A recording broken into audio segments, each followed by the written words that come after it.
Welcome to the latest episode of the Indoencers Podcast, and what is actually a mini-series inside the Indoencers Podcast, which is the Life Until 23 series of the Indoencers Podcast. In this mini-series, we'll be talking to many of the musicians involved in my debut album, titled Life Until 23, although the conversations we'll be having will be about music and the guests' musical journeys in general. On today's episode, we have a musician who has made a name for himself as one of the top guitarists in the country, having worked with the likes of A.R. Rahman and Anirudh, and being a regular tour member alongside the likes of Sid Sriram as well. He is also a composer, having released some truly beautiful and meaningful instrumental numbers such as Back to One and Obsolete Nostalgia. To talk more about his musical journey till date, I'm so glad to welcome onto the podcast the brilliant guitarist, composer, music teacher, video editor, plus much more, the man himself, Chris Jason.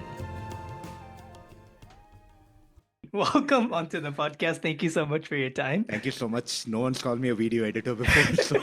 You are, I was going through, your YouTube and social media and stuff. Oh, okay, you okay. are a self-proclaimed worst video editor in the world, is what your YouTube description says. Having gone through all of the evidence and having thoroughly considered all of the supporting evidence and evidence that goes against it, I disagree with that claim. Thank you. Yeah, but video editing, it's something I picked up really late also. Like, I literally started learning Premiere and After Effects during the pandemic when I had nothing else to do. Right. And it also kind of helped that a couple of my friends had their releases going, and they obviously didn't have a budget or weren't able to go out to shoot videos and all that. Right. So it kind of, I don't know. I also took it up as a challenge, like, okay, let me just throw myself on the deep end and see if I can actually, if I can actually make a full lyric video from scratch for them or not. Right. Yeah. I mean, how do you start with something like that? Isn't it a bit daunting to say, okay, like I've spent all my life mastering these skills and now I'm going to jump into a whole new sort of swimming pool and try to, swim through it. That can be quite daunting, no? It can be if you approach it like, okay, today I'm going to become a video editor. But if you approach it more along the lines of, hey, this one video had this one weird transition. How did they do that? Right. Okay. Yeah.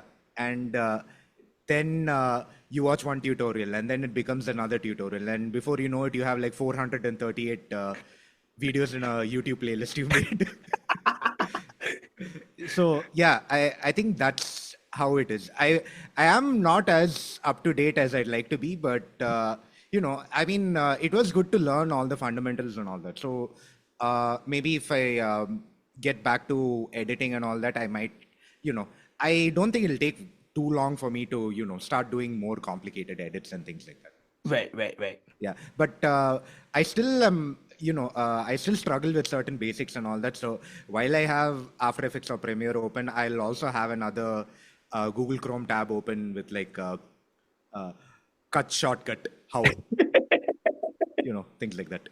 No, it was funny. I do video editing myself for the content I make. So I had a very similar experience for, I think, the first 2 years on Final. Okay. I use Final Cut. It's a bit, the color changing setting, just to change the text of color. It's in a weird sort of hidden spot. So it took me like a year and a half to find it. And I was coming up with all these workarounds in the middle. I am not at all surprised, man. I'm not surprised. Because there are like maybe like 2 or 3 standard ways to do it. Right. And then there'll be like 15 other non-standard ways to do it. And it's fun to like make the connections and make it happen. But you also know there are like professional editors who can do this in like one click and they're not there yet. So, yeah. There's one video I did where it got a bit too complicated for me. So I got the help of an editor and I was astonished at the rate he was working at. I'm like, this would have taken me like 3 months and you're doing it in one night. Yeah. So luckily, I do have a couple of editor friends here and there, so I can Okay. also like check with them and ask them for like any doubts I have. Like they were, it was especially useful when I had to like export my first video for the my first lyric video, and I was wondering why it took like 4 GB for this video. And I think then I changed the formats and it came to like Yes. something more reasonable, like 270 MB or something. So I had the same thing. yeah, This is yeah. also relatable. Some of the videos I make are really long. It'll be like 30, Mm. 40 minutes. So then when I exported it on the default setting, it would come out to like 100, 120 GB. Yeah, it's My laptop itself only has like 130. I'm like, what do I do? I totally get that. Yeah, I've been there. But yeah, video editing aside, let's talk a Yes. little bit about your sort of main pursuit, which has been music and guitar. And I want to go right back to the very beginning. So sort of cast your mind back to your earliest days. I Okay. read that you were born in Dubai, Yes. although you're based in India now. Yeah. So can you tell me a little bit about the environment that you were brought up in and what sort of influences you had in your earliest days? So I never. I was. I mean, I was only in Dubai for like the first 7 years of my life. That's So quite long. yeah, but not long enough to actually like start picking up the guitar and things like Okay, that. fair enough. I shifted to India and then I started learning music. Right, okay. So nobody in my family was like really into music, but I and yeah, I understand if this is a really weird story, but I had a dream that I've heard this. yeah, I I was had about to like ask about that, but go on. yeah, I had a dream that I was on a stage and I was playing a guitar. There was a spotlight on me, and I had long hair. And I was not into music, and I didn't really like. I mean, I was like 9, so I wasn't really into music. I wasn't really into that culture. Nobody in my family was also there. Music was just something that, you sang songs at church, and that's about it. And yeah, and I'm really happy that my parents heard about this and then took it seriously enough to actually decide to enroll me in music classes. And I got to study in this place called Galilee Academy in Santom in Chennai. And Galilee Academy, um, surprisingly, they send students for Trinity College exams. Oh, So I ended up doing like I think 5 grades in theory and six in classical guitar with this one guitar I have here, which is like my oldest, most favorite guitar. really? Yeah, How old is that guitar? I got it in like 2006 or seven. Almost as Yeah, old as me. yeah. So it's a um, it's a very cheap guitar, and not something that I would have expected to be able to use in sessions. But because it's held on for so long, the tone is uh, it's actually seasoned, and the Mhm. tone sounds a lot deeper than if you buy a new guitar with if you buy the same model of guitar. Yeah. So yeah, I did my classical guitar exams, and then I had like my 10th standard board exams and stuff. So I couldn't continue with Trinity College anymore. But by then, my family, we had shifted churches, and we so happened to be attending the same church that one Mr. Keba Jeremiah was playing at. So I ended up seeing him, and Keba was playing a lot of gospel concerts, especially at the time. And in Chennai, around that time, gospel concerts were picking up. You would have some really big shows that would last for, you would have like 2 day events, 3 day events, and they would have a proper band that, arranged or rearranged everything for that pastor. And so what would happen is my family would uh, go to those concerts, and we'd have a great time just looking at the band and seeing seeing guys like Keba, Naveen, and quite a few like really legendary Tamil gospel musicians playing. And Yeah. They'd also sell a lot of DVDs and stuff. So we ended up buying the DVDs, and I would end up just listening to the DVDs and trying to play along and stuff. So yeah, I guess that's pretty much it. The church aspect of things really interests me because, I mean, just connecting it a little bit to my musical beginnings, I went Okay. to a Christian school as well, although Okay. I'm Okay. not necessarily from that faith, but I was involved in a lot of the sort of masses and things like that. And the Hmm. music is just so beautiful. I was mainly in like the choral side of things rather than so Okay. much Yeah. the gospel. But I'm always so fascinated by watching gospel bands because there's just so much energy and True. spontaneity to everything that is played, right? That Um, is true. Yeah. yeah. Can you tell me a little bit about, when you started playing a bit in the gospel bands and how it was sort of watching Keba doing that as sort of like a senior to you? Yeah, it was great because not on like even if I'm a guitarist, I didn't have to just go for Keba. I could go to see Naveen shredding it on the bass. I could Right. go to see guys like Demas, David, and a bunch of other like drummers from Chennai. They Like were all in the same group. yeah, so That is crazy. so I used to play in this church called New Life AG Church, Right. and it had uh, Keba, Joshua Satya, David Joseph, Alvin J. Paul, Naveen Napier. Yeah, That is they're all in the same nuts. church, and I was seeing them every Sunday playing, and that was invaluable experience. And honestly, uh, a lot of my career has been just seeing what they are doing and trying to follow in their footsteps, and they were also very open with their knowledge. So I could just meet them after a service and be like, "Oh, you played that chord after this. What chord was that?" And they would just tell me everything. Mhm.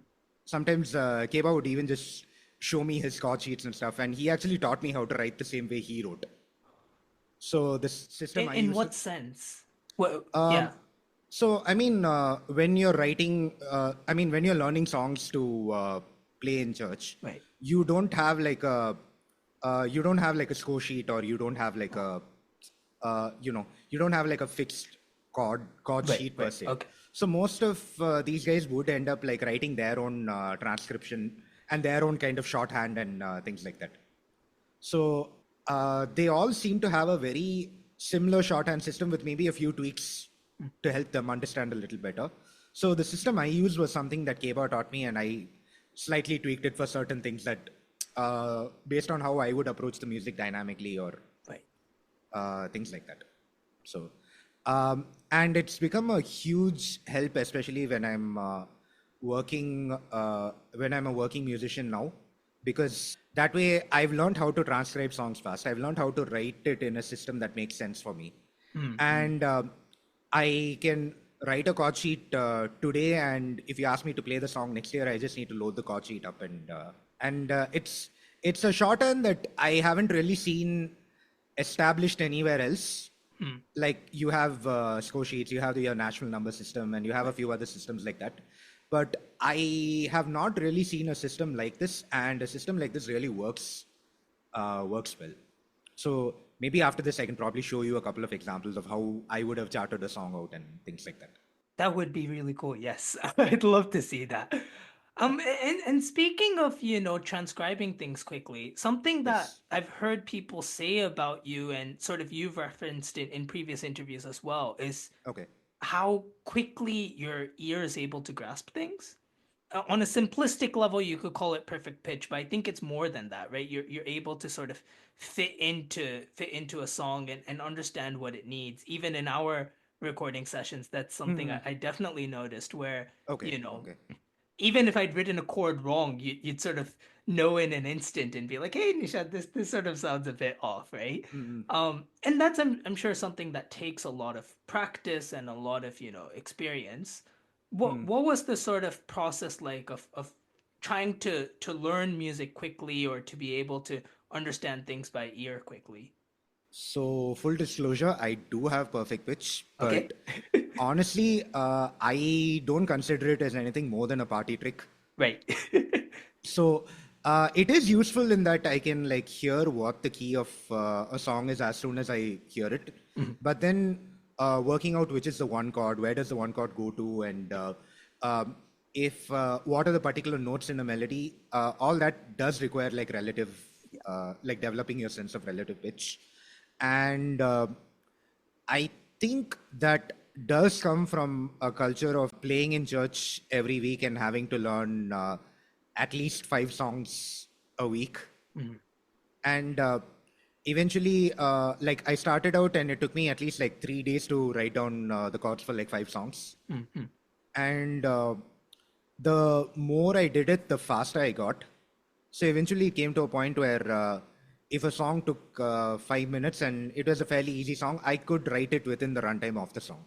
So again, it is a skill that does take time, that does, you do need like you do need to learn certain things. Like for example, I didn't know what a 13 chord was at first. So I was not hearing a 13 chord as a 13 chord. I was hearing it as say a 7th chord or a diminished chord or something, something that I knew at the time. Yeah. But once I knew what the sound of a 13 chord was, I could not hear it, if that made sense. So, and a lot of good professional musicians in Chennai have this skill. So you do kind of need it, especially when people suddenly change songs on the fly, and you get some of these gigs where people suddenly ask you for requests and things like that. And especially if you're playing like the wedding scene or the pub scene, where people are more prone to just asking you for random songs. Or if you do shows where people have not rehearsed, but they have to play it anyway. So, like even yesterday, I played like a wedding gig where the band they are used to their way of playing songs. And I knew that having all the originals charted out would not help. So I sat in there and immediately, as much as possible, tried to pick up as they were playing. And mistakes are made. Right. I do make mistakes, but your brain and your ears tend to work in overtime to minimize the number of mistakes that happen. And I think, there is a point where, say, if a 5 chord is being played, there's a high chance it's going to go to either the 1 or the 6. Yeah. And based on the song context and based on if you know the melody of the song, you can make a few educated guesses there. But the speed at which you do that, I think that's the challenge. And I think a lot of people see that speed and then think, oh my God, this is superhuman. But the truth is it takes time, but it's a skill that can be developed by anyone who, puts some effort into it. So. And I mean, if you make a mistake, just repeat it over and over, because repetition legitimizes, right? No. I'm just joking. You get fired really quickly. No, I know you're an Adam Neely fan, so I was making an Adam Neely joke. Oh yeah. Awesome.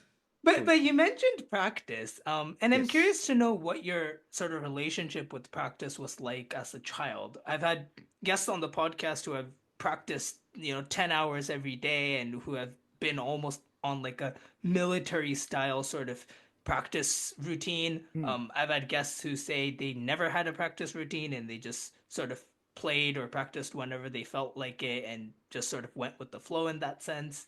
Where do you fall on that spectrum? What was your relationship with your instrument in terms of practice as a child?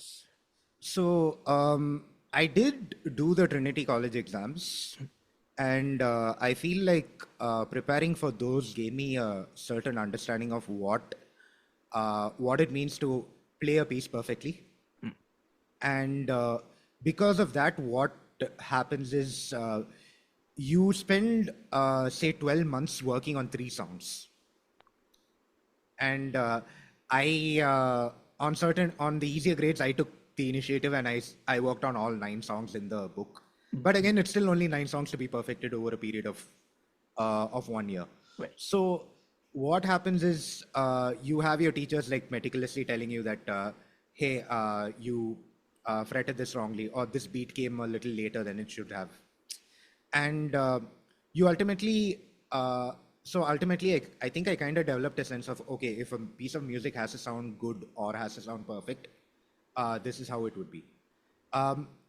I picked up the electric guitar a little later, which was So meaning after maybe about 4 or 5 years of just classical guitar, I ended up picking up electric guitar, and that's when I think I had my biggest like practice spurt, because I was also in school and I had not much else to do, and so it would be just coming home and playing a bunch of guitar, practicing whatever I wanted, doing uh, because I also got really into like virtuoso guitarists like John Petrucci, Steve Vai, Paul Gilbert, and a bunch of other people. And I also there was also this thing where once you get into electric guitar, immediately everyone is like, okay, you got to play as fast as possible. And I think I also fell for the speed trap a little bit, and I started, and I was also like, okay, if I need to play at a good speed, I need to be able to play with good technique, because technique enables speed. And luckily, there were some good resources I was able to check out. And for example, Paul Gilbert and Guthrie Gowan were like insane, not just because they have a lot of repertoire, but also because they have a lot of lesson videos, and they talk about all the different techniques and things like that. So if people ask me for suggestions, I mostly point them to those videos, because I sat with them, I learned them, and I benefited a lot from them. Right. And I mean, they make good music, so obviously they have something worth pulling from. So I did have a big spurt, like say between my 10th to 12th standard and maybe like first year of college. And then in my first year of college, I became part of my of the church worship team. So it became I mean, I didn't practice as heavily as I used to, what with the college workload being a bit more, and then church also being something that I was volunteering at and had to be there most weekends. So what ended up happening during that time, however, was I was actually practicing playing in a band more than my own individual technique. And playing in a band and learning how to work with, say, a drummer or a bass player or a keyboard player, and learning songs, and maybe learning that, okay, the chords of this song are such, but you don't really have to play the entire thing. You can just play what the electric guitarist or the acoustic guitarist is meant to play.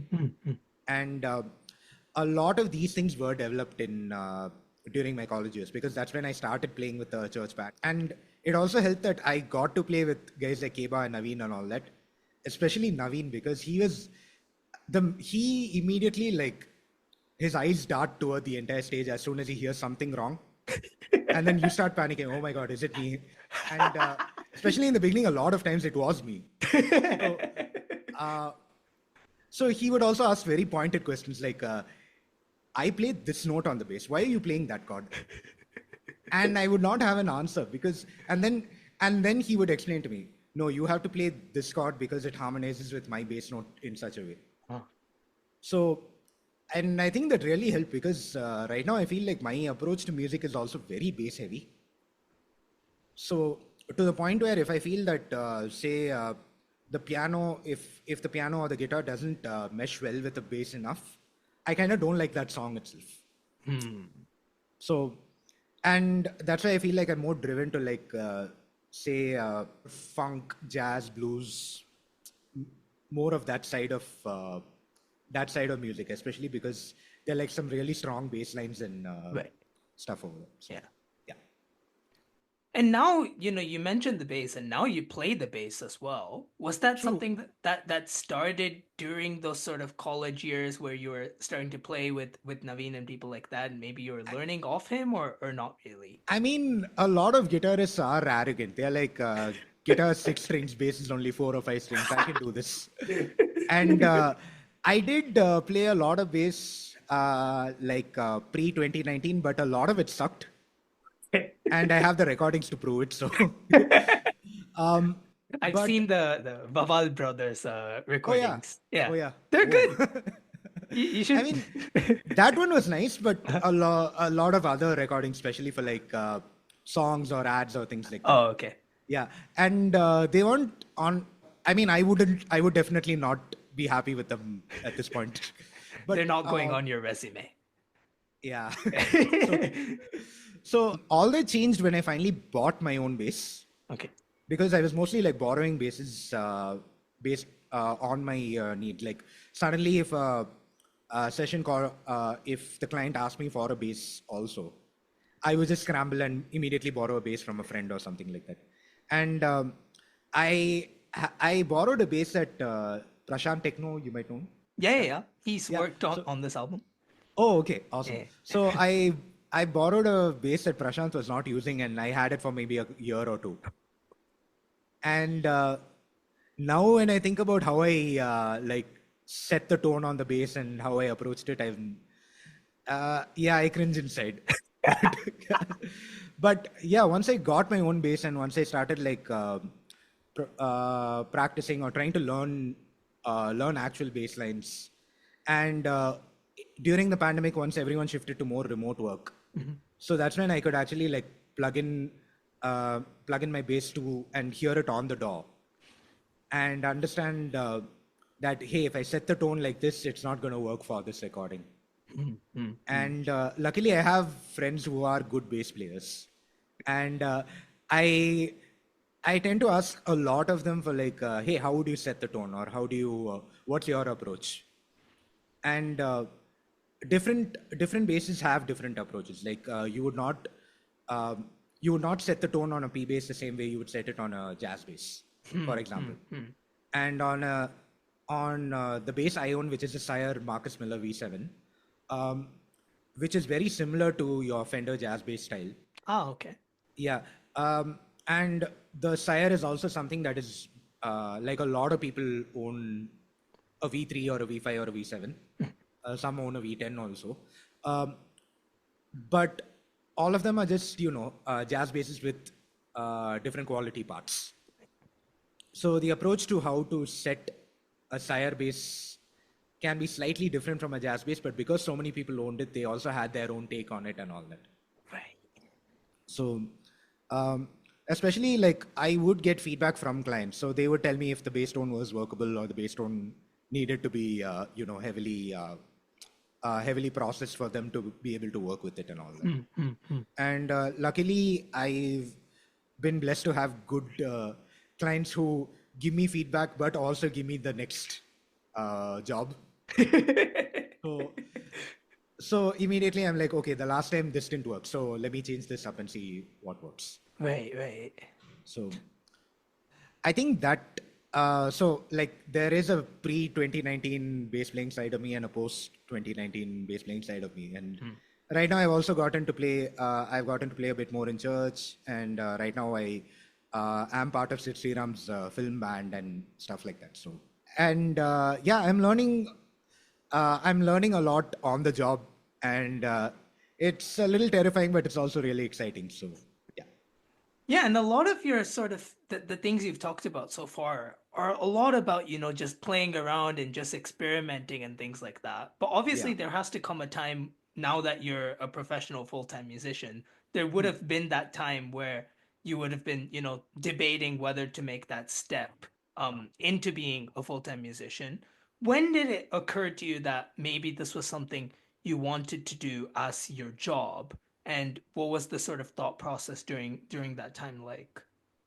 Okay. So what happened was around college was when I started meeting and working with more people, and by then I didn't really consider it a job yet. But sometime during my final year of college, I kind of realized that this whole computer science engineering thing wasn't going to work out for me, and that's when I kind of took a decision to, okay, maybe uh, go with the full time music thing and see if it works. I gave myself. So I think I was 21 or 22 at the time. I gave myself like till 24 uh, to see if I could make a living with music, because by then I kind of knew how well it paid. I kind of knew how clients would work. I kind of knew how frequent work would be and all that. And I I was still on the pessimistic side um, because I didn't. I mean, from my mental calculation, it didn't seem enough to make a sustainable living out of. Right. But I do feel like I got lucky in that within 6 months, I started getting enough work that I could, sustain myself. I could actually save some money, uh, and I could tell people that, hey, am I am a musician. I get out of the house like anywhere from 4 to 7 days a week Right. for work. So the step probably happened sometime around college, and a lot of my college friends will tell you that I would have called them around my final year of college and being like, "Hey, I don't know what to do with my life," and then I'm thinking of becoming a musician, and then they'd be like, "You were thinking, weren't you already like being a musician?" And I'm glad they uh, support me like that, but you know, uh, pretty weird that they voice their support only then. Easier to voice the support once you know it'll work out, right? Not True, when you're yeah. not when they have to take the responsibility. Actually, yeah, that makes sense. I Yeah, never thought once of you that. become a global superstar, then we'll. But something interesting I also, read about your time in college was that you really something you've emphasized even when giving advice to other people was the importance of just doing everything that comes to you. And you've talked about, how during college, you do a lot of like low paid gigs. You do basically everything that came to you, right? Teaching. I was about to say something else and now it slipped my mind. You get the idea, right? Yeah, I guess teaching, working on short films, Right. working on smaller budget films, maybe playing like one-off gigs, and yeah. And I mean, especially like a lot of people will end up starting bands, and the bands obviously will not get a lot of money, Right. especially when starting. Um, I do feel conflicted about about this advice I give, mainly because um, doing free gigs and doing low paid or unpaid work will get open a lot of doors for you. But I also feel conflicted because I don't think that should be the standard that should be set. I feel that no matter what your skill, as long as you are doing a job for someone, you should be paid. And I have seen enough people who will take advantage of you if they know you are willing to work for free. So I do feel conflicted, but I mean, given the current state of the industry, given the current state of capitalism, given the current state of everything that's going on in the world, I still think the advice does hold. Though uh, I do feel a bit bad for a lot of people who are just starting out, because especially a few of them who have gotten the chance to interact with, I feel that most of them assume that the only way to make it as a musician is to make content on social media. And I did post on social media a lot, especially when I was starting out.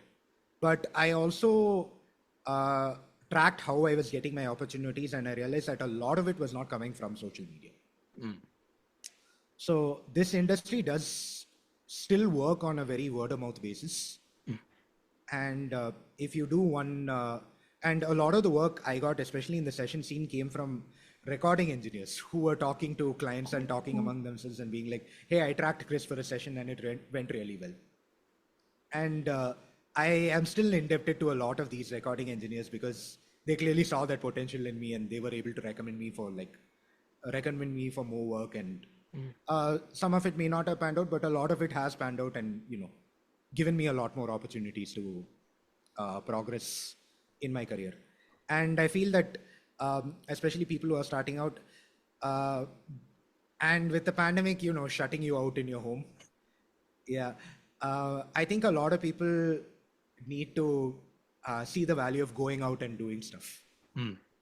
But I also hope that the market does improve to a point where we can at least pay the minimum rate to musicians who are starting out, and not try to negotiate below, or worse, pay them nothing and then they end up having to take care of their travel or accommodation. And yeah.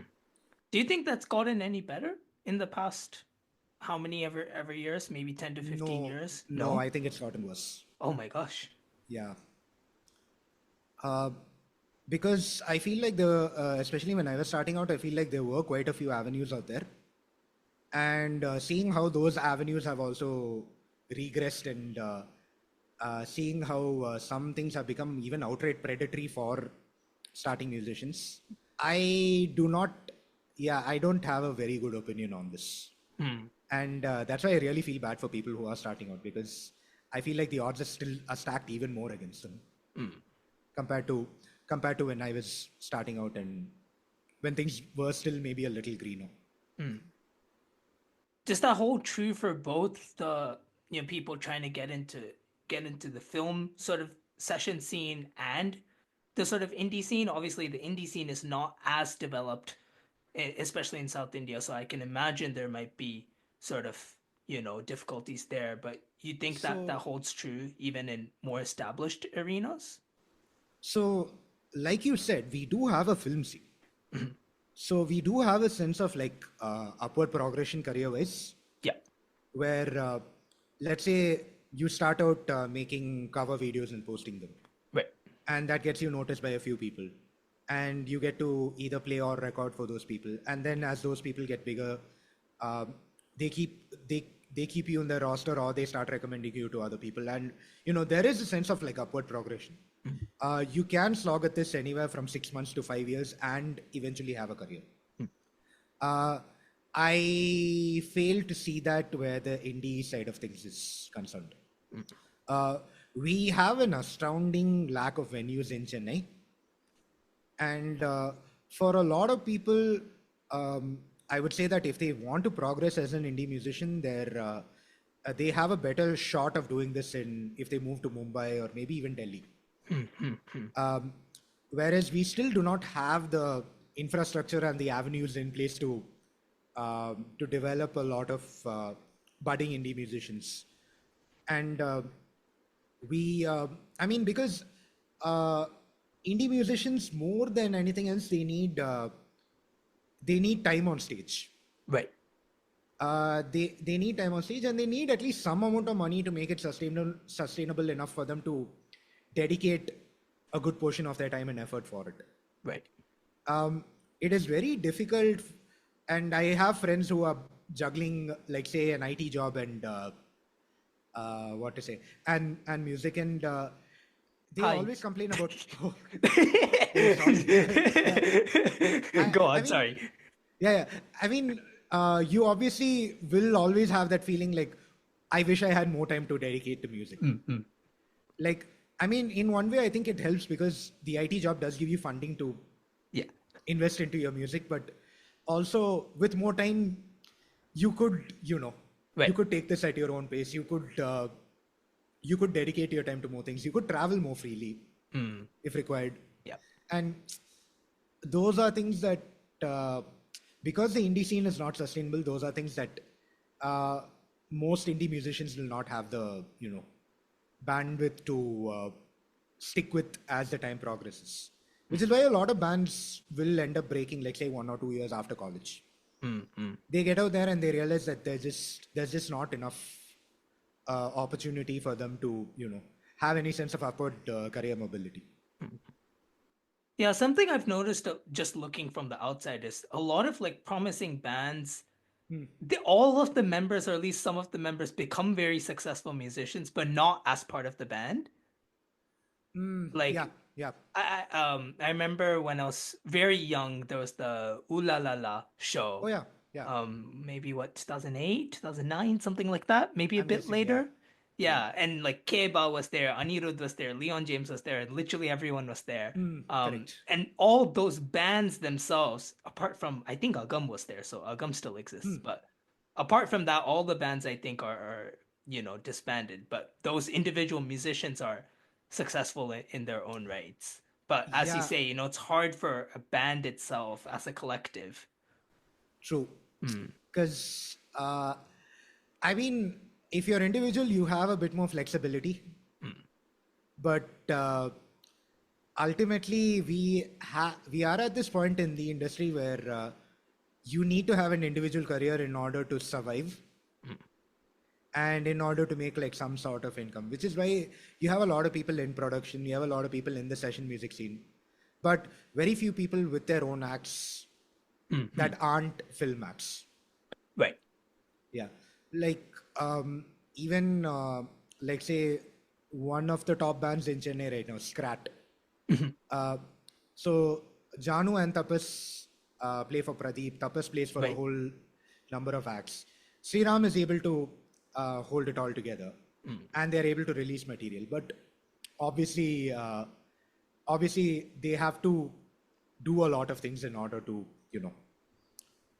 um, and I think I kind of realized that fairly early that I would have to have my own solo career in the recording industry or as a sideman for different bands and artists and all that in order to keep paying my bills. So yeah, I think it we have to definitely get out of that system, but I also am not sure how long it will take before that happens.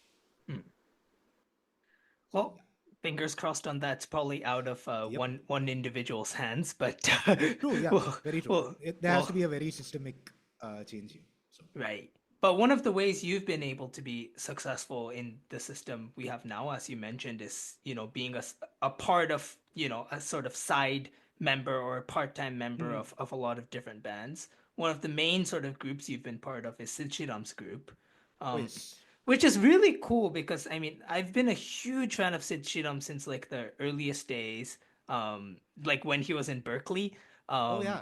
Okay. yeah, so I remember I had the chance to meet him very early on in his career. I think Adiye and maybe one or two other songs had come out by then. But I was really young. I was like maybe 13, 14, something like that. And I was talking to him about his indie releases, and he was like, "No one's supposed to hear that."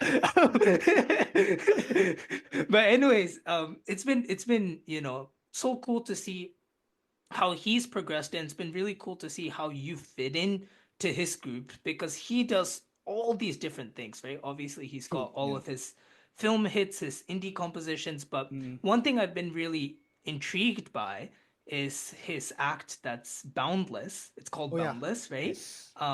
And I've never been to one of those shows, but from what I understand, it's just basically completely unscripted, Yes.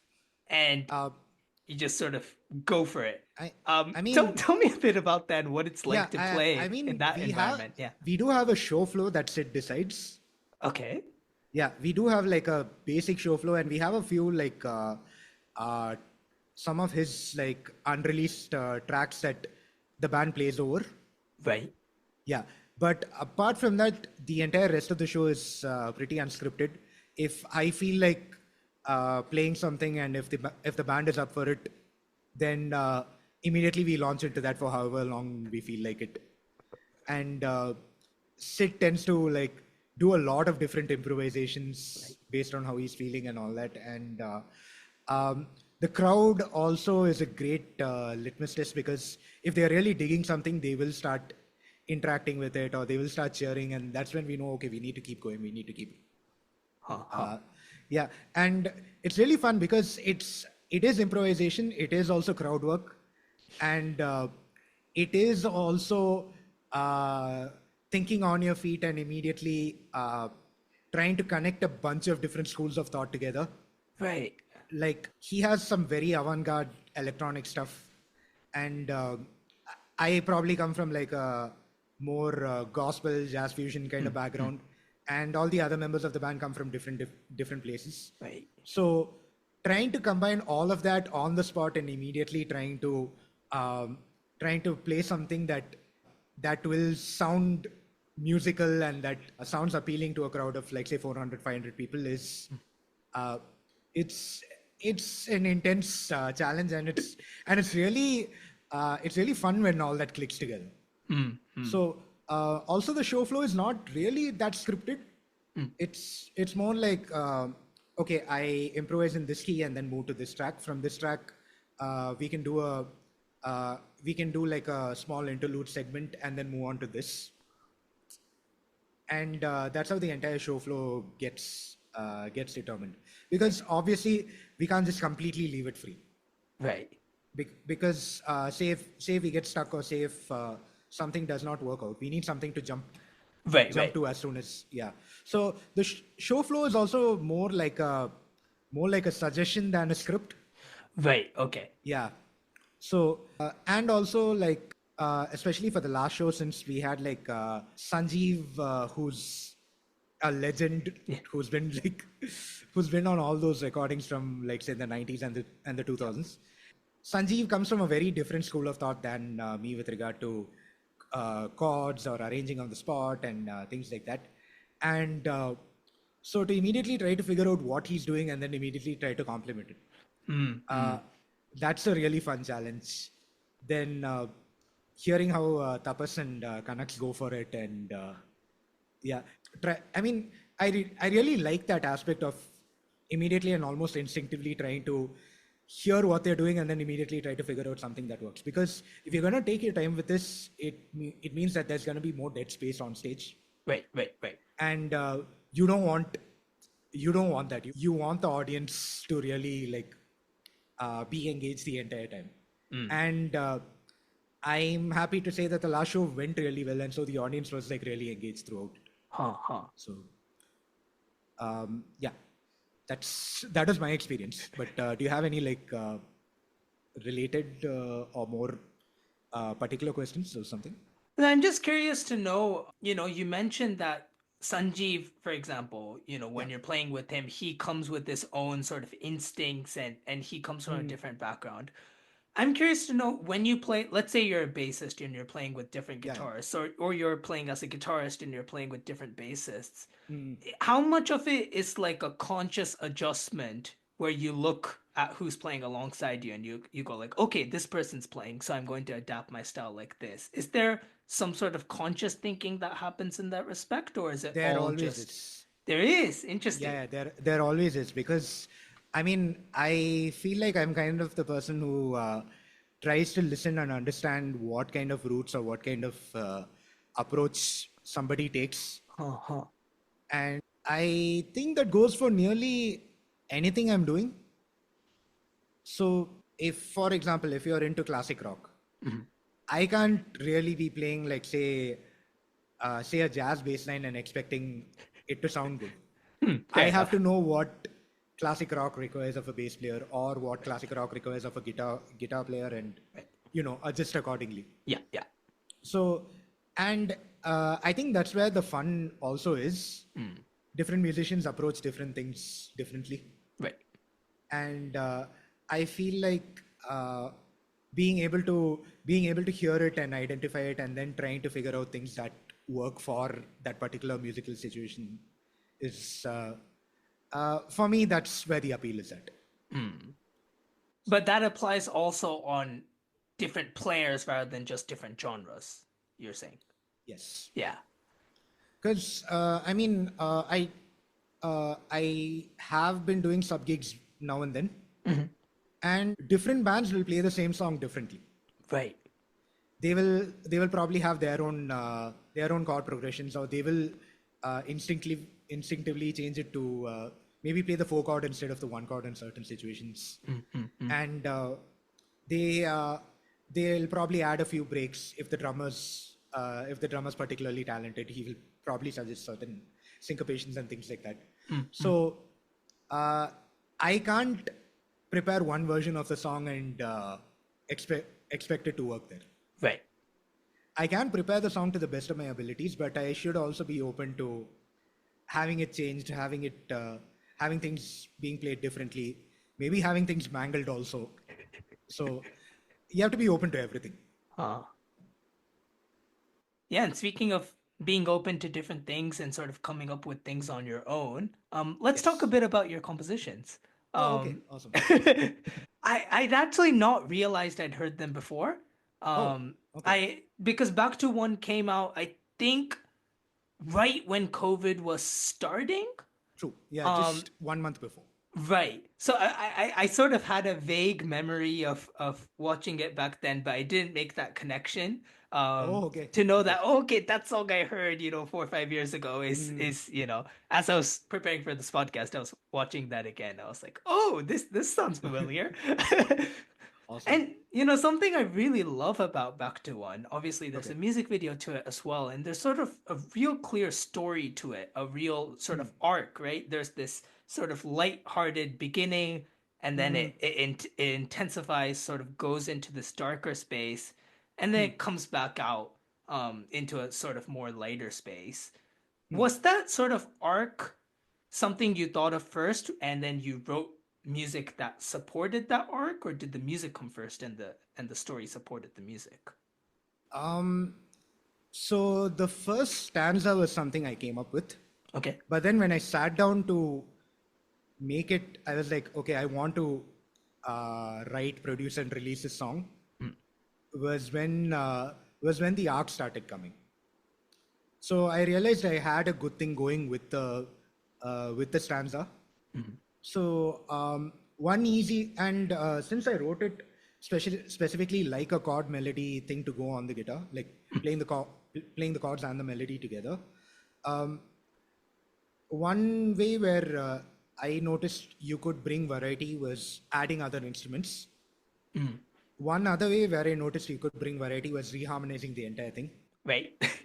So the second stanza is me adding other instruments, and there is a bridge section which honestly just came in a moment when I was stuck and I was alone at home, and I was like really like at that moment when I played it, I felt very moved by what I had come up with. And I was like, okay, I'm gonna figure out how to fit this part into the song no matter what. Right. So even if it feels like a segue with a different grammar altogether, I was okay with that. I wanted it to go into that place. Right. And then when I brought back the stanza, I know I had to bring it back to the stanza. And that's when I realized, oh, I can reharmonize this and it will sound good. I would have to take a little bit of liberty with the melody, but I mean, it's my song. I can write whatever I want. So, and once I felt that the piece was coherent, then the music video followed. And luckily, for better or for worse, I was able to write it, and a listener can tell that it starts from a more lighthearted arc to a darker arc, and then to something maybe a little quieter, a little more retrospective. And I was able to reflect that in the video. So the video, I am not 100% satisfied with it. Why? I liked it. But go on. I mean, I liked it too. I liked it too when I was making it. But with time and with what I know now, and because I'm generally a huge music video aficionado. So if there's a song I like, I would tend to check out if there is a music video. And I think that also kind of led to my love for video editing. I see. Because I would see cuts and transitions in that, and I would wonder, okay, how did that happen? And a lot of my favorite edits, which I can tell you, are from music videos, not from films, or not from films where you would expect that kind of thing. But I mean, that brings me to that point. I wasn't satisfied with it because people who watched films more were not able to follow the arc as well as I'd liked. Interesting. Yeah. Okay. And that's when I realized, okay, if you are a filmmaker, there is a particular arc, and if you watch films, there is a particular set of tropes that you would rather that as soon as you see this, you would default to that. And because they have that understanding, certain things translated, certain things didn't. I see. So when you told me that you follow this particular arc, I was genuinely surprised because people who like the music video did tell me the same thing. Right. But people who felt that the music video could have been better told me that they didn't understand certain things. And I think one good thing, I mean, if you are an artist, you should also spend a bit of time with design. Because art is a thing where you can do whatever you want, but Right. to me, design is something where there are established tropes, there are established constraints, and by following them, you do increase the quality and the value of your product. So So when you say design, you mean literal visual design, right?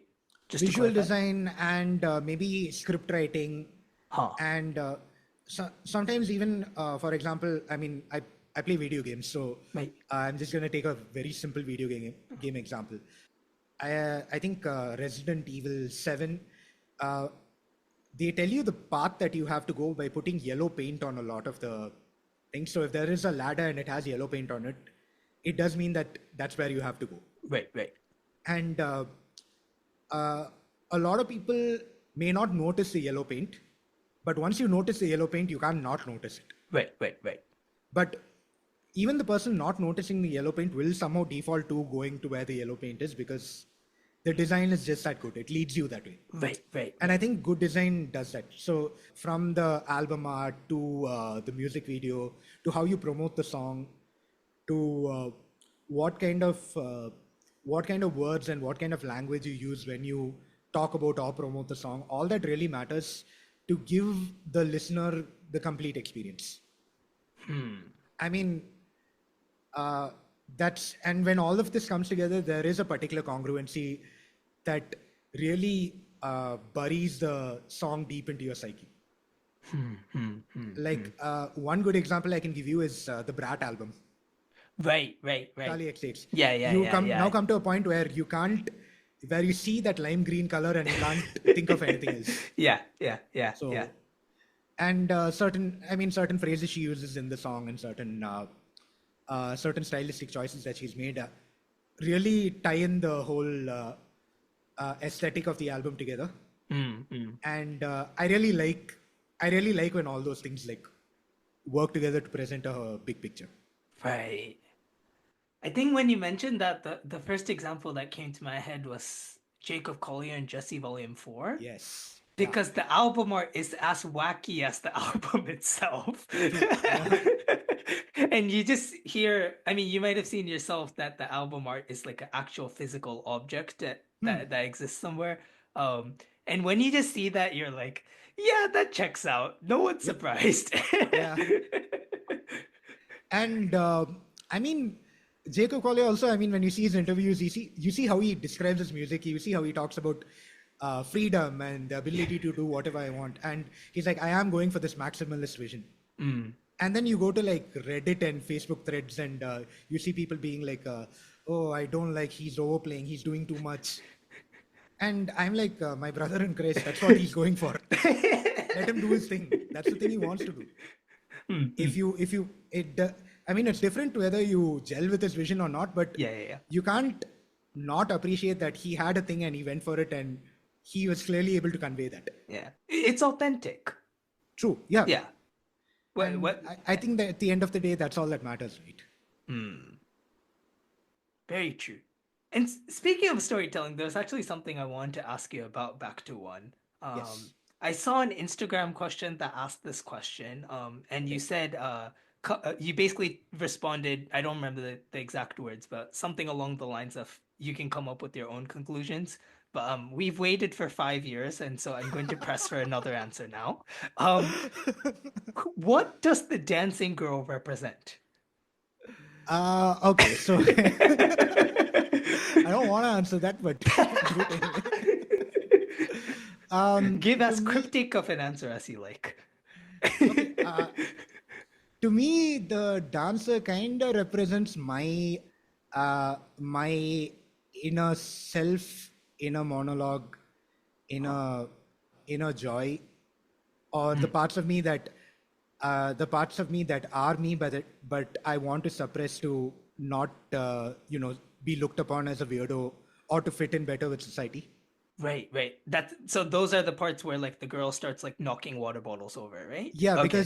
because your inner self cannot not get out.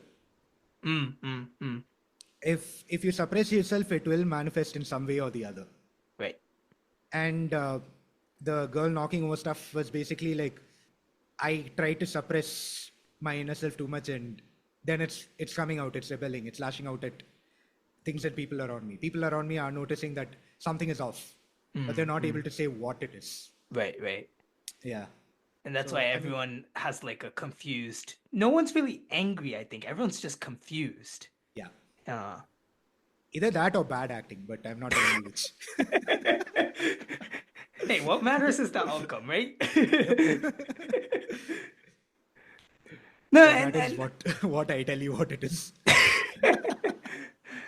no, that makes sense. And I think it's really interesting this sort of not only with this but also obsolete nostalgia. This sort of aim you have of telling a story without words.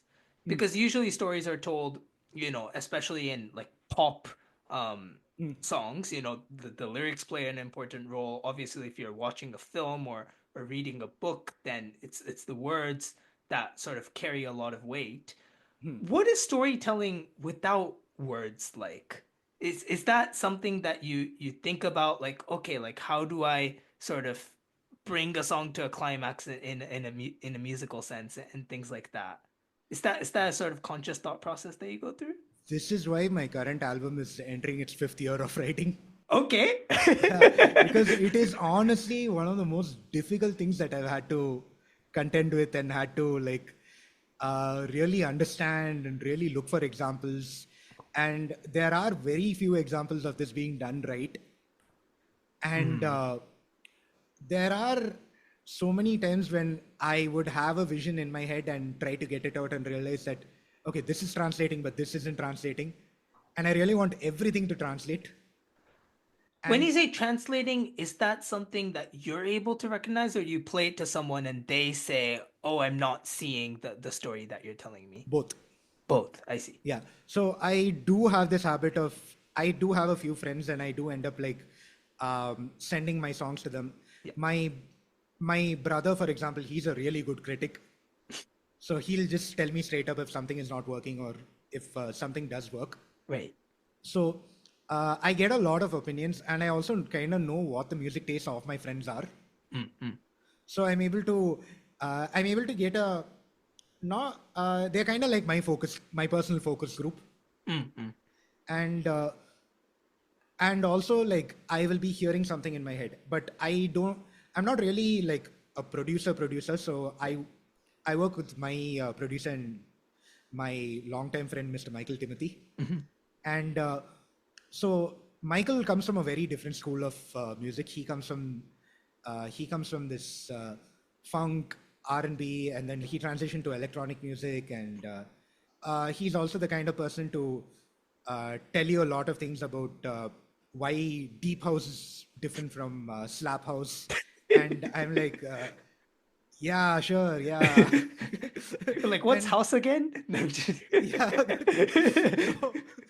So yeah, so and I mean, but him having that knowledge and that love for EDM music uh, gave me also a really good appreciation for electronic music, because a lot of us tend to dismiss it as being easy music or simple music, when in reality it also is music with its own history, with its own culture, with a Absolutely, yeah. progression of how the music tastes and sounds and how it affects other parts of culture. It does have its own arc, but a lot of people tend to dismiss it as, oh, that's what the kids are into, and while being kids themselves. So I find it really so yeah, so I think so Michael comes from that school of thought, and I come from like a more from I mean, my favorite genre of music is generally jazz fusion. Like I started with blues and then jazz fusion. I listen to a lot of like instrumental guitar music, and my concept with the album, and which hopefully translated with Obsolete Nostalgia, was that I was trying to marry the world of like instrumental guitar and electronic music, in this case synthwave, Right, together. right. And so that way we do have we do come at odds sometimes. Like there are certain things that I'm like, hey man, I need this to sound like this more, and that may not translate as well to him, because he would be envisioning something a little different, because that's how it's done in electronic music. Right, right.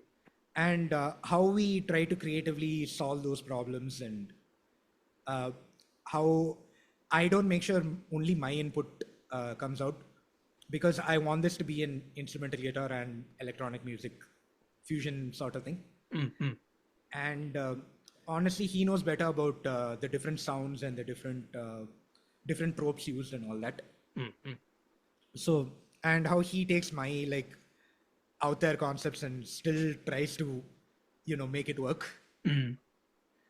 So I think that's a huge difficulty with regard to how writing my album has been going. I'm glad to say it's like most of it is done now. Okay. Yeah, it's just that there are a couple of tracks that we are still like working on and trying to this thing. But I am luckily in a position where I can gig with it if required. Mm, mm, mm. So, oh yeah, and with regard to your question, also with regard to how like telling a story without words, I think that's where visual mediums like painting and other visual art like light shows Right. and music videos also to some extent, Yeah. where they are able to convey a text, but they are also able to convey a lot of subtext. Right. In this case, I think a lot of it has to do with bringing the subtext to the forefront and trying to make things obvious without making it too without without making it too how do I say, for lack of a better word, in your face, Mm. and without spelling it so much that the audience is the audience thinks that I think they're stupid. Right. You want Like them to be part of the process a little bit as yeah, well, because right? you need Yeah. that kind of abstraction to a point. Yeah. And I I agree. think, I mean, that's why with Back to One, that level of abstraction was there in the music video. Because I still wanted people to engage with it and still wanted people to draw their conclusions. Because I wrote this based on my experience. Right. But somebody listening to the song and coming from their experiences, and maybe maybe a solo guitar evokes a different emotion to them, and I don't want to get in the way of that. Right. I mean, you need to make people feel things, but you shouldn't be telling them what to feel. Right. Yeah. I love that line. So with your with the album you're working on, is there like a sort of storyline you have in mind, or is it something? Yeah. So, three of the tracks I am trying to have a bit of a loosely connected storyline. But a few of the other tracks, I do have ideas with the videos and all that, Oh, and they are okay. not as yeah. I think I have like maybe 5 or 6 of the tracks I'd want to release with videos, and of the 5 or 6, three of them have a somewhat connected storyline and same characters being shared between the story, and the other three, they might not be as related, but they still convey what I'm trying to convey through the song. I took a lot of inspiration from a series of videos that Lizzie McAlpine did. Oh yes. Is it Yeah, what's it called? 5 seconds flat. Was that what I, it was called? uh, it's the She one did like a where mini documentary with yeah, the one with the Mexican Dios de la Muertos, thing and yes. all that. We're Yeah, thinking yeah. of the same thing. Yeah. So I really love that. And then I don't know if you've heard of this artist named Mothika. No, I haven't. Okay, so Mothika is more of like a pop punk sort of. That's what her music is about. Uh-huh. And she had an album called Kissing Death. Okay. And Kissing Death has 12 music videos released in order and a congruent storyline Oh wow. of her coming from an abusive home and then meeting and falling in love with the Grim Reaper, to seeing that all is not as it seems, and then her escaping from the Grim Reaper. Oh my gosh. And the videos with their lighting and production and the costume design and everything is like too good, man. It's like I'm honestly gonna one of have to wait. I'm gonna yeah, make a yeah, note of that. That sounds really cool. I will leave that on my search bar so I go back yes. to it. Yeah, so I looked at that, and I also took some inspiration from that, and That yeah, sounds super it's exciting. We don't have that in at least South India. I mean, we have movies, of course, but we don't have non-film works where there's like a clear story, you know? Or and am I wrong? Is there something? You're not wrong. Uh-huh. I mean, there are a few, but even if there are, they haven't gotten the kind of traction that they should have had. Right. And also, this is why we need bigger budgets, because only if there are budgets then can you even like envision this sort of thing. That is so true. Like, yeah. even in my case, one reason why my independent music doesn't always see the light of day as fast as I want it to is because I have to work, I have to do my session career, my sideman jobs, and others and other stuff, and that's the only way to raise funding for this sort of thing. Right. Like, especially if you want this sort of thing, you kind of need good cinematographers, you need good directors, you need people who can see and reproduce the vision that you have in mind. Yeah. And that definitely costs money. And even if they are willing to do it with you for free, you can't bogart their time.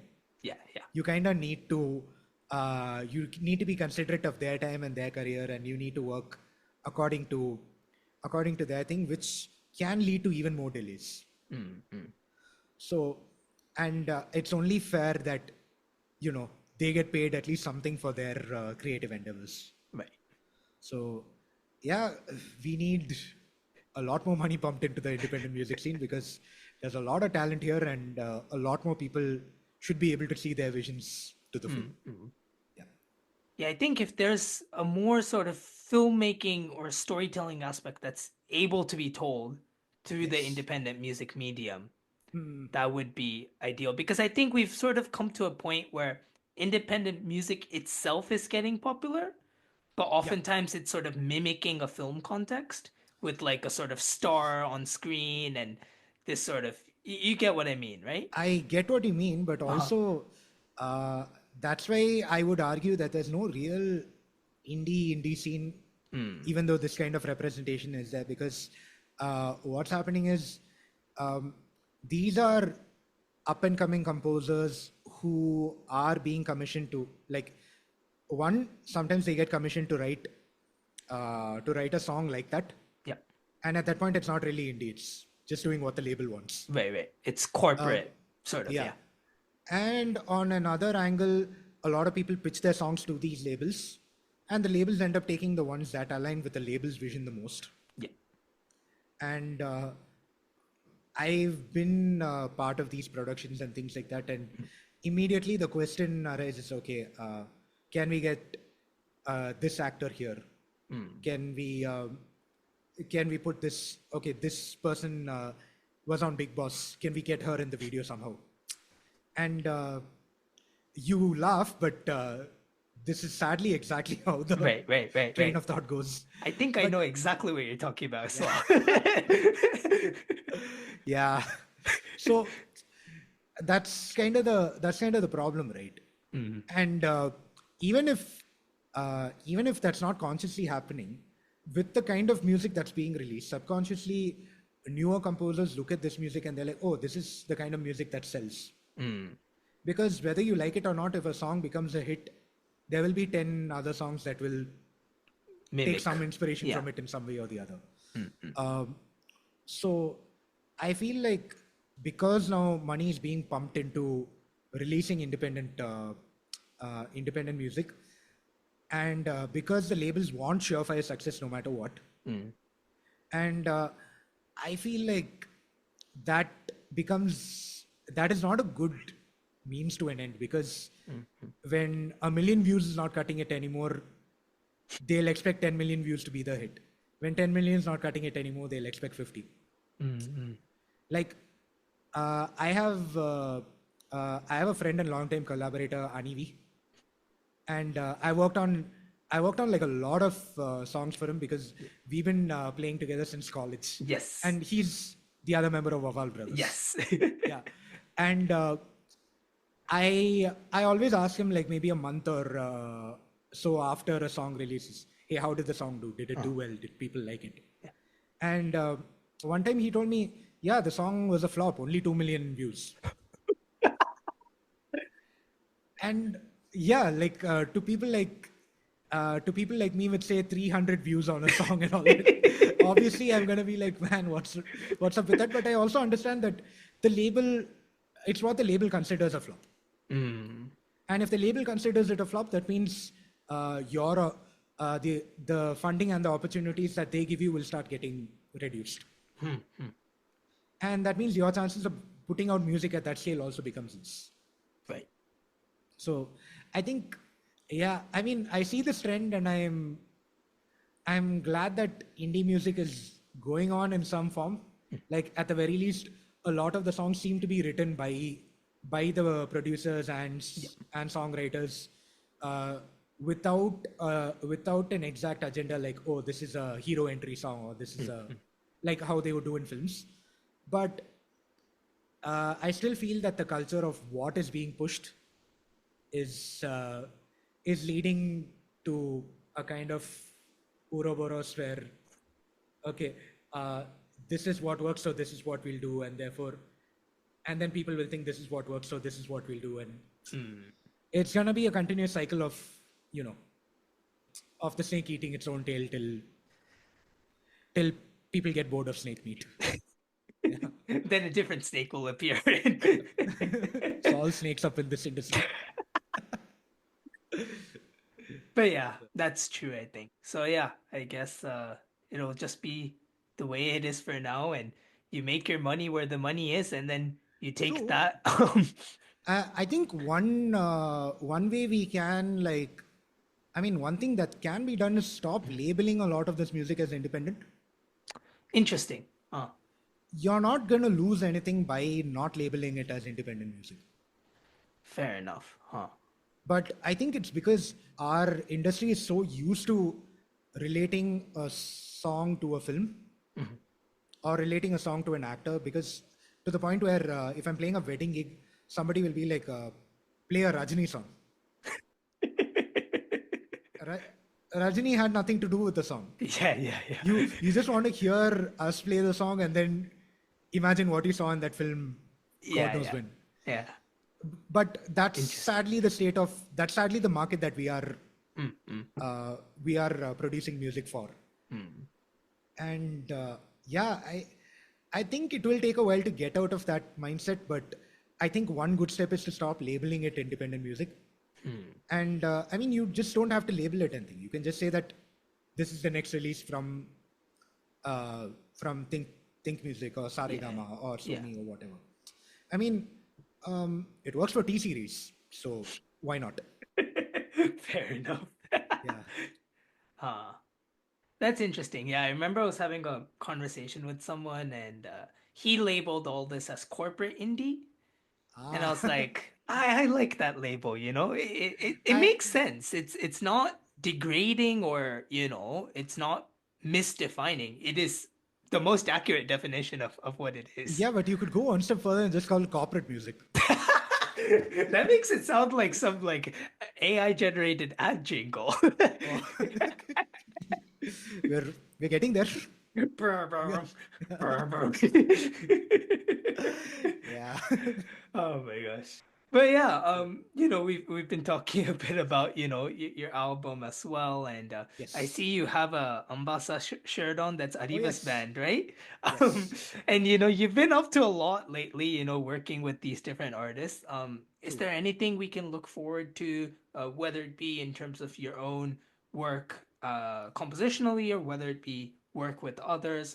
What can we see coming from your side? So we are in the month of March right now, and eventually the number of shows and stuff will start reducing. And Wait, why is that? Because we are entering off season. It'll become there's such a thing? Yeah. I'm not aware of this. Yeah. So generally from, say, December to March tends to be your on season, because that's when your corporate gigs, your Christmas, your Pongal, your college events, and a lot of things will happen around this time. Okay. And then slowly from April onwards, the number of shows and stuff will start decreasing. And then it slowly starts picking up again during the later half of the year, and then it reaches a peak around December again. Right. So that's generally how it is. And so during this time, I end up having a lot more like session work and stuff like that. But it's work that I can balance, and that's why I intend to put more time toward my own music and release it also. Help me God. And yeah, so I don't have any more fingers to count the number of years you've been working yeah, on. yeah, I know. Just for that sake, I have to put it. So, Ambasa, we are currently we are also in the process of producing the songs that we've written as a band together. And like I have a percussion session tomorrow that I have to be at. Oh, okay. Yeah. What, So you're playing percussion? no, Or no, you're... I'm monitoring the session. Okay. So I do take care of a lot of the arranging work for the band. Right. So it's good if I'm there at the session and able to take calls over there. So, Right. yeah. So we have been in that process, and we have been doing quite a few shows here and there and things like that. So I'm looking forward to see what else happens, and I'm sure that once we start, and I'm also looking forward to the music video for the song that we're going to release. So it's called Tapal Tipil, and it's one of the more fun songs in the set. Okay. So I'm really looking forward to, and everyone like literally goes crazy during the music video. So I'm really looking forward to see how that's come out. So I also do play shows from time to time with Shakti Sri Gopalan. So yeah, that's been going well. She has been saying that she wants to do more college gigs and all that. So I'm looking forward to seeing how that goes. And I am part of the band for the Indian Choral Ensemble. Right. Yeah, and we have quite a few interesting plans in the works. So I'm looking forward to see. We are looking at doing a few smaller shows, maybe one big show, hopefully next month. Oh, okay. Yeah, and we're still working that out. So I'm not sure if I'm not sure if it's gonna happen. I've been told I'll know in like 2 or 3 days. Right. And we also are looking to do shows outside of Chennai. Lovely. Yeah. We're still working out logistics. It's like a 40-piece square, and then and then like a 4-piece band and 2 conductors, and then a tech team, and it's a lot. Yeah. I interviewed Kalyani. Don't worry. I heard all about this. Yeah. So it's a lot because that's the whole thing. Like even because I've had experience with Ambasa also being rejected from shows because our band was too big. Oh, I see. And we are like we travel as a crew of 15. Oh, there's that many people? I never noticed. Okay. There's like a 9-piece band, 3 vocalists and 6 instrumentalists. And then we have a couple of managers, and then we have... Oh, okay. Fair. And yeah, sometimes we have a dance crew that travels with us. Right. Okay. So makes sense. Yeah. So even for a thing like that, we've had so many times when organizers would come to us and tell us, hey, this is too big. Can we have just Arivu? And luckily for us, Arivu loves working with the band from what I know. So him and the managers try their hardest to push the band, and I feel that's why we've gotten the opportunities that we've gotten. So I am looking forward to that. I have also recently gotten the chance to be part of the band for Satya Prakash. Oh, lovely. Yeah. So, and it's a bunch of the cool cats from Chennai, the guys who love playing too many notes. So I'm looking forward to rearranging his film stuff and seeing where that goes. So we're currently in the initial phases. We've done like 1 show and we've arranged I think 3 or 4 songs with him. Okay. So we're looking forward to like finishing the entire set and then putting out videos. So that's also in the pipeline. How much more can you screw up the time signatures in Nane Varigiren? Challenge. We were working on that, and we actually had to scrap it for the last show. We were like, yeah, it's a beautiful song, but if something goes wrong, especially because we are like producing backing tracks and things like that. Right. So if something does get screwed up, then yeah. I can imagine. Yeah. So luckily, the band is used to working with backing tracks also, and we are producing the backing tracks for this thing because it's our own arrangements. Wait. Yeah, but I mean, more moving parts, more chances for things to go wrong. So, Fair enough. yeah. Hey, So, interesting. That sounds yeah. exciting. Yeah, there's a lot of stuff in the pipeline, and I just hope I have enough energy for it all. Lovely. And one more thing on the pipeline, bringing my egotistical self to Oh the yes, fore is your album. is Yes, the album that we did. I heard the songs, I heard the masters. Really loving how they've come out, Lovely. and hearing how the strings and the horns and all that being recorded live. Because when I recorded them, you gave me the MIDI. Yep.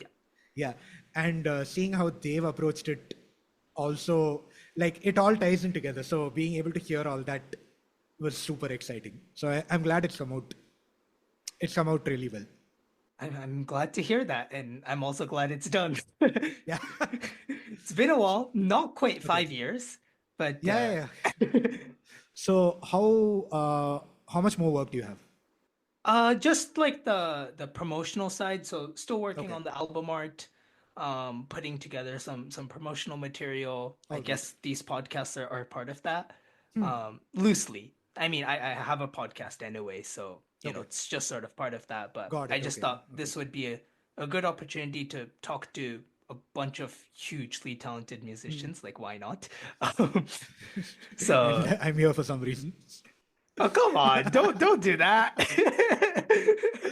Fine. I Thank should you. say I'm here for some reason. No. Lovely compositions, man. Really nice. Thank you so much. And it was genuinely a real. You were, I think, perhaps no, the second person I recorded on the Oh, all album. right. So one of the early sessions. We Okay. had quite a few sessions for the songs, but yeah, they've come out really well thanks to your beautiful contributions, and fingers crossed that the people like it. Yes. The grand total of 4 people that will listen to non-corporate indie. That's where you market. That's where you promote. So that at least 6 people get to listen to it. Come on, I'll need your help. Yeah. Done. For sure. And yeah, so we've talked about, you know, your past and what you've been up to now and a bit about the future as well. And I like to wrap up my podcast with one final question. Yes. That question is a very simple question, but I ask it to every guest that comes on, and I'm particularly excited for your answers. And that is, what's on your playlist? Okay. So I'm one of those really demented people who have only like songs and then put it on shuffle and listen to everything. Okay. Yeah, I don't care about it. I don't need it to be thematic, or I don't need it, you know. So right now and I'm gonna take a look at my Spotify real quick. Yep. Every person does this, don't worry. So I've been vibing a lot to the last Hiatus Coyote album. Oh, yeah? Yeah, and one thing I've noticed with Hiatus Coyote is when I listen to the album first, it doesn't hit me as soon as I'd like it to. Because I remember listening to their first stuff like Nakamara and Right. the songs from that album, and it really hitting me.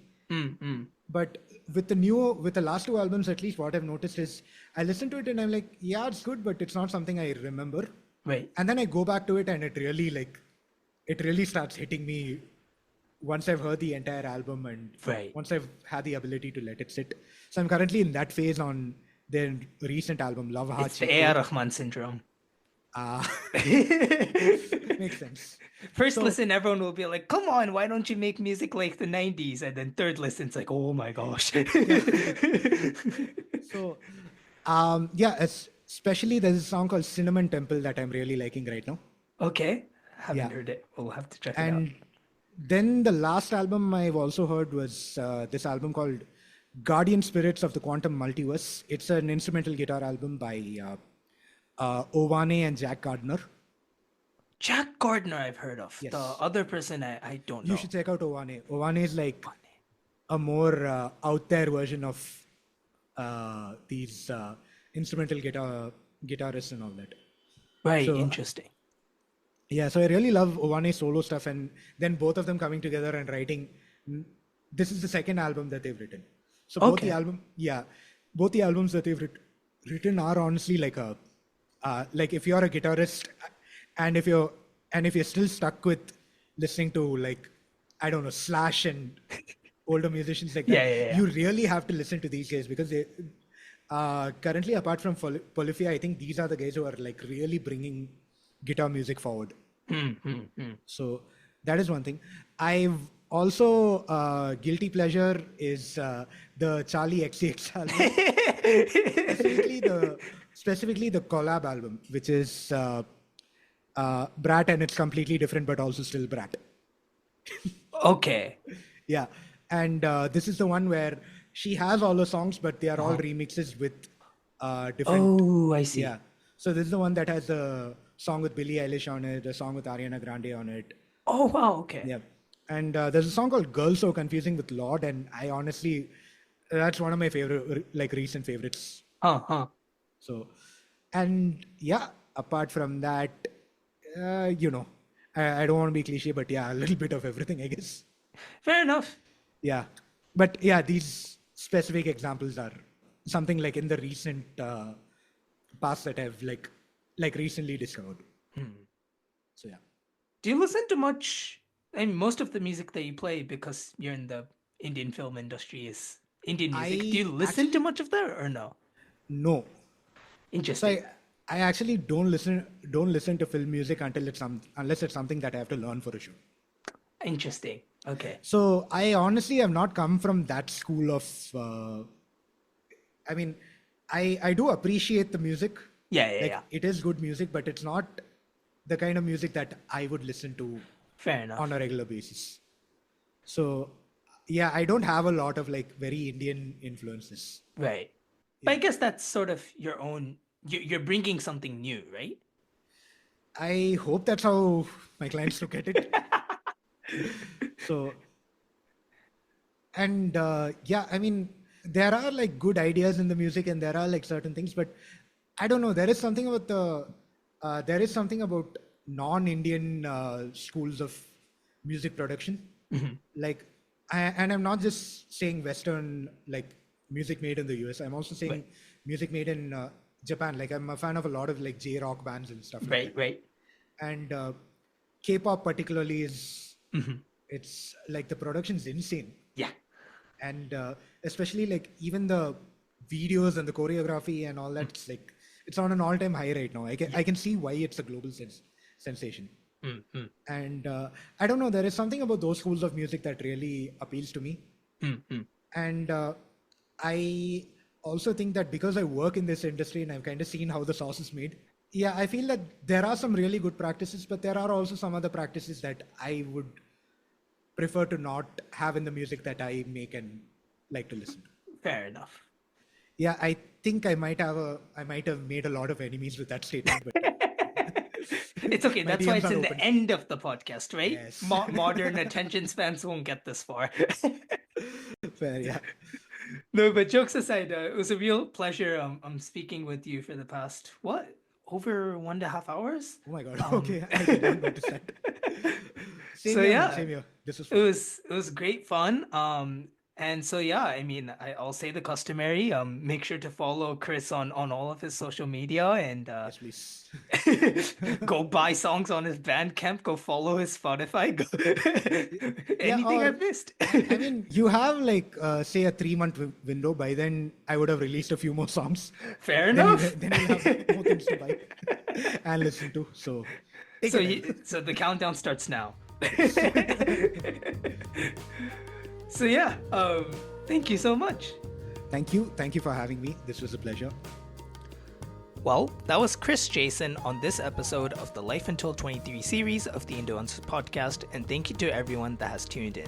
I'd really appreciate your support with my album, which you can find on all streaming platforms and on my YouTube channel with links in the description.